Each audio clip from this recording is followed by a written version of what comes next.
When most people think of Rock and Roll Hall of Famer Ricky Nelson, they picture a clean-cut teen idol strumming a guitar on the adventures of Ozzie and Harriet, or perhaps they hear the echoing vocals of Hello Mary Lou. He was the embodiment of 1950s and 60s American success, a heartthrob who lived in a Hollywood mansion and seemed to have a Midas touch. So, when he tragically perished in a plane crash on New Year's Eve 1985, the world assumed he left behind a fortune that would set his family up for life. The headlines wrote themselves: the golden child of rock and roll, gone too soon, leaving a vast estate for his twin sons, Gunnar and Matthew. But the dirty secret hidden beneath the surface of this perfect American story was a ticking time bomb. Far from inheriting a nest egg, the Nelson brothers walked away from the wreckage with an albatross around their necks. The fortune they were supposed to receive didn't exist. Instead, they inherited a ghost and a debt so massive it threatened to erase their family name from history forever. To understand the magnitude of the disaster, you have to understand the dynasty. The Nelsons were the original reality TV stars long before the Kardashians ever picked up a camera.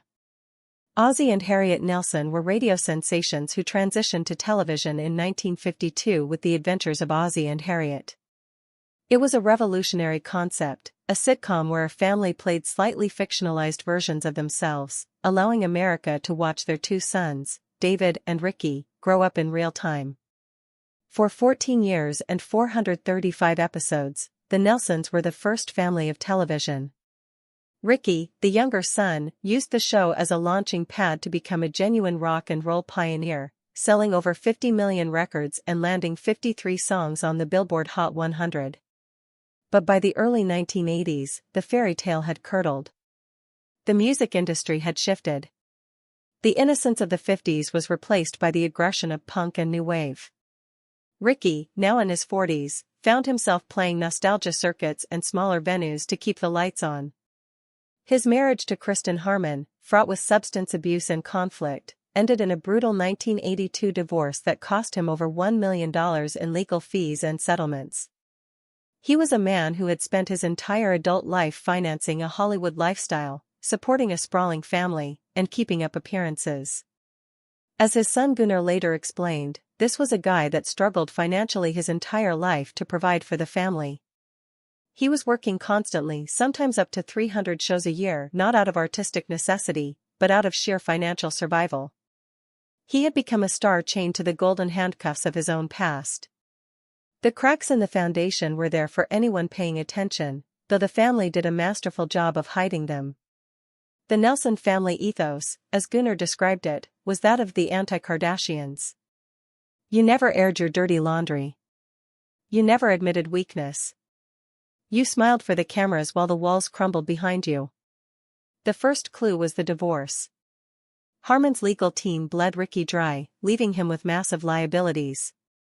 The second clue was the nature of his touring schedule. Ricky wasn't playing stadiums, he was flying in a 1944 DC-3, a converted warplane that was old, inefficient, and notoriously difficult to maintain. He was cutting costs wherever he could. The third, and most damning clue, was the estate planning or lack thereof. When Ricky died, the will was surprisingly sparse regarding liquid assets. He had a child out of wedlock, as well as a grieving girlfriend, Helen Blair, who died alongside him in the crash.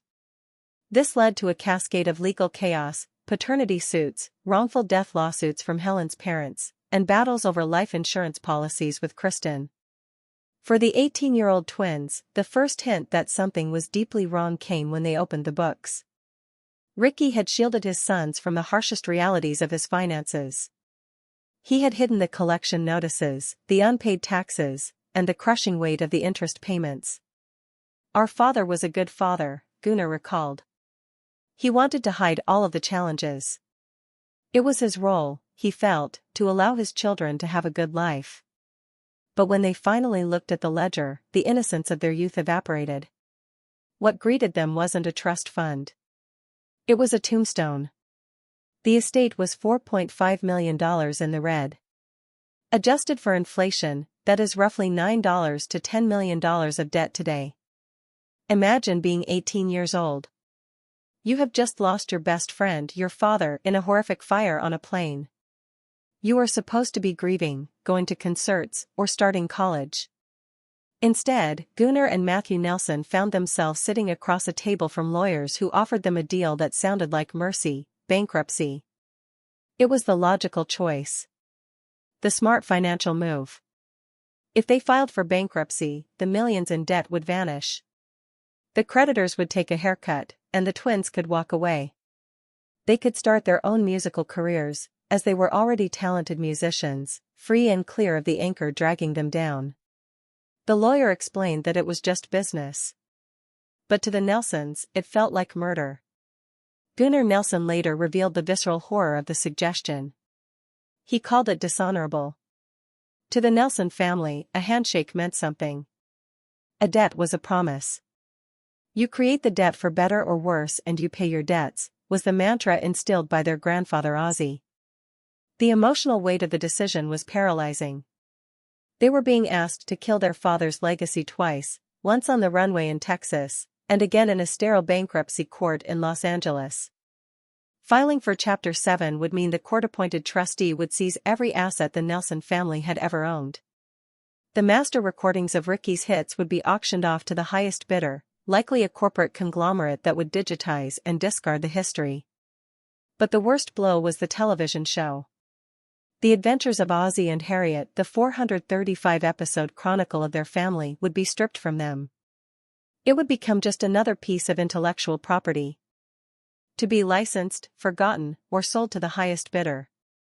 Gunnar and Matthew realized that if they signed the bankruptcy papers, they would save their own finances but lose their father's soul. All of our assets were going into that bankruptcy pot, Gunnar explained. We would have lost all of our father's songwriting, name and likeness rights as they pertain to the Adventures of Ozzie and Harriet. They were looking at a future where they didn't just lose a parent, they lost their history. The twins made a choice that Wall Street would call insane and that Hollywood would call suicidal. They refused the easy way out. They decided to pay the $4.5 million themselves. It was a decision that would define the next decade of their lives. There was no secret bank account. There was no hidden inheritance. There was only hard work. At the very moment their peers were playing college parties, Gunnar and Matthew went to work. They signed every possible publishing deal. They leveraged their own burgeoning talent as the band Nelson. But crucially, they structured their lives so that every dollar they earned, every cent from tour merchandise, every royalty check, every sync license went straight into the black hole of their father's debt. All of the money that we were making, any of it, either went to supporting our own tour or paying back our father's debts. It took us a decade, but we got it done, Gunnar told the Mirror. It took 10 years. 10 years of waking up every morning owing a sum of money so large it could have bought a mansion. 10 years of resisting the easy button of bankruptcy because it felt ethically wrong. And then, the miracle happened. In 1990, just as they were grinding through the depths of this financial trench, the musical duo Nelson released their debut album, After the Rain. Driven by the massive hit single, Can't Live Without Your Love and Affection, the album soared to #1 on the Billboard charts, eventually going multi-platinum. At the moment they were trying to save their father's legacy, they were creating a massive legacy of their own. The irony was poetic. The income from their own success became the engine that finally allowed them to vanquish their father's failure. Today, the Nelson estate is one of the most stable and fiercely protected dynasties in entertainment. While other families sell their catalogs to private equity firms for quick cash, Gunnar and Matthew have adopted a non-negotiable stance regarding their heritage. They don't sell. They rent, lease, and license. As of 2026, the twins are in active talks with major streaming platforms to bring the Adventures of Ozzie and Harriet to a new generation, but they refuse to ever give up ownership. That was the one lesson that I think our grandfather passed along to us, Gunnar stated. The family show needs to belong to the family.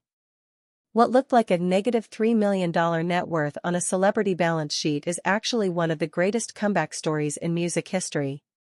The Nelson twins turned a toxic inheritance into a billion-dollar legacy of intellectual property, all because they had the moral clarity to reject the advice of every lawyer in the room. They understood something that the modern world has largely forgotten: that character is the only asset you keep when everything else is gone. For the Nelson family, the plane crash didn't just kill a singer, it almost killed the American dream they represented. But in a quiet act of rebellion, two teenagers refused to let the banks have the final say. They proved that sometimes the richest inheritance isn't a fortune left behind, it's the courage to take on a fortune of debt and win. And because they did, the adventures of Ozzie and Harriet, and the music of Ricky Nelson, belong not to the creditors, but to history.